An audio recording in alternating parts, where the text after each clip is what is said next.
இன்றைக்கு ஆட்சி அதிகாரத்தில் இருக்கக்கூடியவர்கள் பொய்யையும் புரட்டையும் சொல்லி ஒரு குடும்ப ஆட்சி நடத்திக் கொண்டிருக்கின்றார்கள். அதற்கு முடிவு கட்ட வேண்டும். வரும் 26 மீண்டும் ஒரு சுதந்திர தமிழ்நாட்டை உருவாக்க வேண்டும். ஒரு குடும்ப ஆட்சியை விரட்டடிக்க வேண்டும்.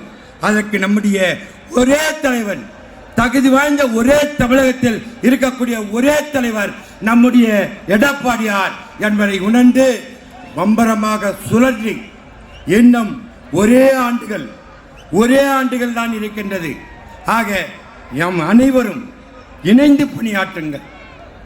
ஒருவருக்கு இணைந்து நம்முடைய லட்சியம் என்ன? பொய்யையும் புரட்டையும் சொல்லி ஆட்சிக்கு வந்தவர்களை விரட்டி அடிக்க வேண்டும். இதுதான் நம்முடைய லட்சியம். நமக்காக தன்னை அர்ப்பணித்துக் கொண்டு இன்றைக்கு அம்மையா அவர்கள் தனக்கு உடல்நிலை சோர்வு ஏற்பட்டாலும் கூட பல்வேறு